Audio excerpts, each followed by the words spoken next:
മാസത്തിലാണ് പ്രിയപ്പെട്ടവരെ വിശുദ്ധ ഖുർആനിലൂടെ എന്റെ പേരിൽ നിങ്ങൾ സ്വലാത്ത് ചെല്ലണേ എന്ന ആയത്ത് അല്ലാഹു തആല അവതരിപ്പിച്ചത്. അതുകൊണ്ട് പ്രിയപ്പെട്ടവരോട് സ്വലാത്തിന് കുറവൊന്നും വരുത്തരുതേ എന്ന് ശഅബാൻ മാസത്തിന്റെ 15ാമത്തെ രാവിലെ ഇന്ന് ആ പൗർണമിയെ നമ്മൾ നോക്കിയാൽ തന്നെ സമ്പൂർണമാണ്. ഇന്ന് 14ാം രാവിന്റെ പൗർണമി പ്രിയപ്പെട്ടവരെ സമ്പൂർണമാണ്. ആ രാത്രിയിൽ എന്റെ പ്രിയപ്പെട്ടവരോട് എനിക്ക് പറയാനുള്ളത്, ആയിഷ റളിയല്ലാഹു തആല അൻഹയോട് കാരുണ്യത്തിന്റെ പ്രവാചകനെ പറയുകയാ, ഈ രാത്രിയിൽ എന്താണ് അത്ഭുതങ്ങളിൽ ഒന്നാമത്തെ അത്ഭുതമെന്നറിയോ? ഫീഹാ അയ്യുക്തബ കുല്ലു മൗലൂദി ബനി ആദമ ഫീ ഹാദിഹി സനാ. ഒരു വർഷക്കാലം ഈ നാട്ടിൽ എത്രത്തോളം സ്ത്രീകളെ പ്രസവിക്കുമെന്ന്, ഏതെല്ലാം കുഞ്ഞുങ്ങളെ പ്രസവിക്കപ്പെടുമെന്ന്, ഏതെല്ലാം സ്ത്രീകളാണ് പ്രസവിക്കുന്നത് എന്ന് അള്ളാഹുവിന്റെ മലായിക്കത്തുകൾക്ക് അള്ളാഹു തആല റിപ്പോർട്ട് അങ്ങോട്ട് കൊടുക്കുന്ന രാത്രിയാണ് ഈ രാത്രി. ഈ രാത്രി നിർണായകമാണ്, ഈ രാത്രി നിർണിതമാണ്. എന്തുകൊണ്ടെന്നറിയോ? ഈ രാത്രിയാണ് പ്രിയപ്പെട്ടവര് ഒരു വർഷക്കാലം അള്ളാഹുവിന്റെ ഭൂമിയിൽ ഏതെല്ലാം സ്ത്രീകളെ പ്രസവിക്കപ്പെടുന്നു എന്ന്, ഏതെല്ലാം കുഞ്ഞുങ്ങളെ പ്രസവിക്കപ്പെടുന്നു എന്ന് തീരുമാനമെടുക്കുക. ഇന്നത്തെ രാത്രിയാണ് അള്ളാഹുവിന്റെ തീരുമാനം വരുന്നത്. അതുകൊണ്ട് ഉറങ്ങാൻ നമുക്ക് സമയമില്ല. ആവേശത്തോടെ ഉണർന്നിരുന്നിട്ട് പടച്ചവനോട് കൈനീട്ടേണ്ട രാത്രിയാ. നിർണായകമാണ്, നിർണിതമാണ്. ഒരു വർഷക്കാലം എത്ര കുഞ്ഞുങ്ങൾ ജനിക്കുമോ അതെല്ലാം ഇന്നത്തെ രാത്രി അല്ലാഹു തആല തീരുമാനിക്കുമെന്ന് പറയുമ്പോ രണ്ടാമത്തേത് എന്താണ് അത്ഭുതം നടക്കുന്നതെന്നറിയോ? ഇന്നത്തെ രാത്രിയിൽ പ്രിയപ്പെട്ട സഹോദരിമാരെ വളരെ ഗൗരവത്തോടെ മനസ്സിലാക്കേണ്ട കാര്യമാണ്. അല്ലാഹുവിന്റെ റസൂൽ പറയുന്നു, ഫീഹാ അയ്യുക്തബ കുല്ലു ഹാലികിൻ മിൻ ബനി ആദമ ഫീ ഹാദിഹി സനാ. ഒരു വർഷക്കാലം ഏതെല്ലാം വീട്ടിൽ മരണം നടക്കുമോ, ആരെല്ലാം മരണപ്പെടുമോ, ആ മരണപ്പെടുന്നവരുടെ എല്ലാ ലിസ്റ്റുകൾ കൈമാറ്റം ചെയ്യപ്പെടുന്നത് ഇന്നത്തെ രാത്രിയാ. ഇന്നത്തെ രാത്രി എന്ന് പറഞ്ഞാൽ പ്രിയപ്പെട്ടവരെ രാത്രിയിലാ നമ്മളുള്ളത്. ഏത് സമയം വരെയാണെന്ന് ഞാൻ പിന്നാലെ പറയാ. അതുകൊണ്ട് ഇന്നത്തെ രാത്രിയാണ് പ്രിയപ്പെട്ട സഹോദരിമാരെ ആരെല്ലാം മരിക്കുമെന്നുള്ള റിപ്പോർട്ട് മലായിക്കത്തുകളുടെ കയ്യിൽ അല്ലാഹു സമർപ്പിക്കുന്നത്. നമ്മൾ അറിയുന്നില്ല. വിസ എടുക്കുന്നു, പാസ്പോർട്ട് എടുക്കുന്നു, അതുപോലെ ടിക്കറ്റ് എടുക്കുന്നു, പലതും നമ്മൾ ചെയ്യുന്നു. പക്ഷേ എപ്പോഴാണ് മരിക്കുന്നതെന്ന് നമുക്കറിയില്ല. അറിയുന്നത് എപ്പോഴാണ്? അല്ലാഹു റബ്ബുൽ ഇസ്സത്ത് ഖാബിലുൽ അർവാഹിനെ നമ്മുടെ അടുക്കലേക്ക് വിടുമ്പോൾ മാത്രമല്ലേ. അതല്ലാതെ അതിന് തൊട്ട് മുമ്പ്, ഒരു മിനിറ്റ് മുമ്പ് പോലും നമുക്കത് തിരിച്ചറിയാൻ പറ്റില്ല. ഇന്നാ അള്ളാന്റെ മലായിക്കത്തുകളെ വിളിച്ചു നിർത്തിയിട്ട് പടച്ചതമ്പുരാ ഇന്നത്തെ രാത്രിയാണ് ഇന്ന നാട്ടിലെ ഇന്ന വീട്ടിലെ ഇന്ന വ്യക്തി മരിക്കുമെന്ന് കൊടുക്കുന്നത്. ആത്മഹത്യയാണോ? അതല്ലാത്ത സ്വാഭാവിക മരണമാണോ? മരണപ്പെടുന്നത് ഏത് കോലത്തിലാണ്? ചിന്നിച്ചിതറിയാണോ? അതല്ലെങ്കിൽ പോസ്റ്റ്മോർട്ടം ചെയ്യപ്പെടേണ്ടി വരുമോ? അതല്ല മോർച്ചറിയിൽ വെക്കപ്പെടേണ്ടി വരുമോ? ഏത് രീതിയിലാണ് മരിക്കുന്നത് എന്ന് പോലും ഇന്നത്തെ രാത്രി പ്രിയപ്പെട്ടവരെ തീരുമാനമെടുക്കുകയാ. എങ്ങനെയാണ് നമുക്ക് ഈ രാത്രിയെ മറക്കാൻ പറ്റുക? എങ്ങനെയാണ് ഈ രാത്രി നമുക്ക് ഒഴിവാക്കാൻ പറ്റുക?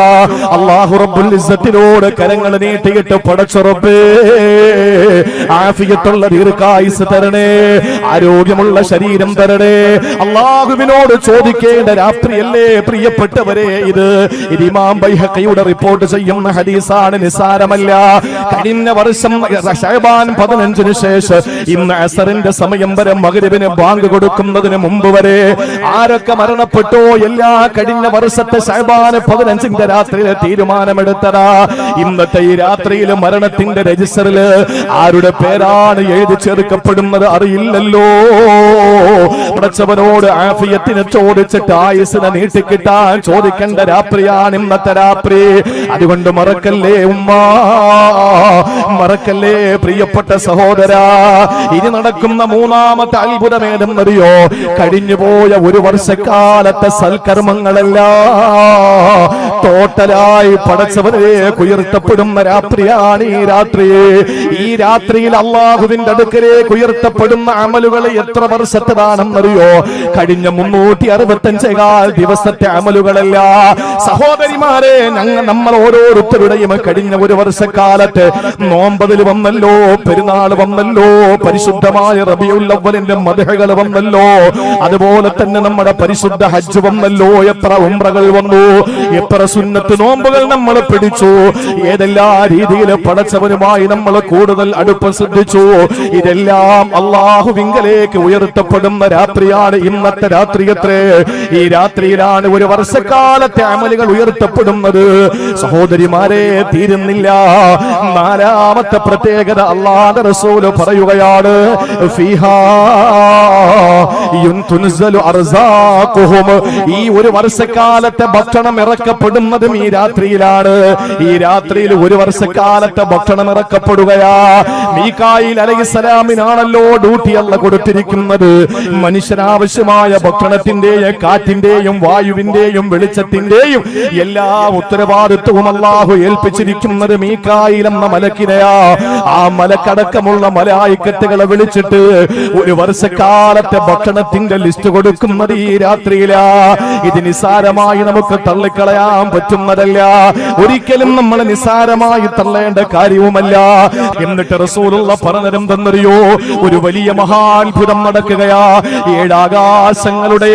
ഏഴാകാശങ്ങളുടെ മുകളിൽ, അല്ലാഹുവിന്റെ അർശിന്റെ മുകളിൽ, പടച്ചതമ്പുരാന്റെ അർശെന്ന സിംഹാസനത്തിന്റെ അധിപനായ അല്ലാഹ് പറഞ്ഞിട്ടുണ്ടല്ലോ ചില ഹദീസുകളിൽ, അല്ലാഹു ഒന്നാം ആകാശത്തേക്ക് ഇറങ്ങി വരുന്ന രാത്രിയാണിത്.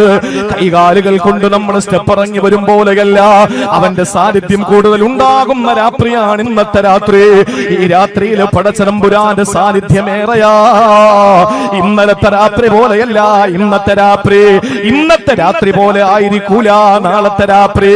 നാളത്തെ രാത്രിയിലും ഇന്നലത്തെ രാത്രിയിലും ഇല്ലാത്ത പ്രത്യേകത ഇന്നത്തെ രാത്രിക്കുണ്ട്. ആ പ്രത്യേകത എന്തെന്നറിയോ, സമാഉദ്ദുനിയയിലേക്ക് അല്ലാഹു ഇറങ്ങി വരുമെന്ന. സമാഉദ്ദുനിയ എന്ന് പറഞ്ഞാൽ ഒന്നാം ആകാശമാണ്, ഇവിടെ നിന്ന് കാണാൻ പറ്റുന്ന ആകാശമാ. ഈ ആകാശത്തിലേക്ക് ഇറങ്ങി വന്നിട്ട് അല്ലാഹു ചോദിക്കുന്നത് എന്തെന്നറിയോ, ഇങ്ങോട്ട് വരിക പടച്ചതമ്പുരാ, നമ്മുടെ നാഥൻ അത്രത്തോളം നമ്മളിലേക്ക് അടുത്തവനല്ലേ. വീട്ടിൽ ഈ ബറാത്തിന്റെ രാത്രിയിൽ ശഅബാൻ 15ന്റെ രാത്രിയിൽ എഴുന്നേറ്റിരുന്ന് ഇബാദത്തെടുക്കുമ്പോ നമ്മുടെ വീടിന്റെ തൊട്ട് മുകളിൽ ആകാശത്തിലേക്ക് അല്ലാഹു ഇറങ്ങി വരികയാ. എന്നിട്ട് നമ്മളോട് ചോദിക്കുകയാണ്, അലാ അലാ മൻ മുസ്തഗ്ഫിരിൻ ഫഅഗ്ഫിർ ലഹു. ആരാണ് ചെയ്തു പോയ പാപങ്ങൾ എന്നോട് പൊറുക്കലിനെ തേടുന്നത്, അവന് ഞാൻ പുറത്തു കൊടുക്കാ. എത്ര വലിയ പാപം ചെയ്തിരുന്നാൽ പ്രിയപ്പെട്ടവരെ, അല്ല പറയുകയാണ്, എന്നോടൊന്ന് ചോദിക്കുവോ, ഞാൻ പുറത്തു കൊടുക്കാ. അള്ളാനോട് ചോദിക്കാതെ പടച്ചോനൊന്നും തരില്ല.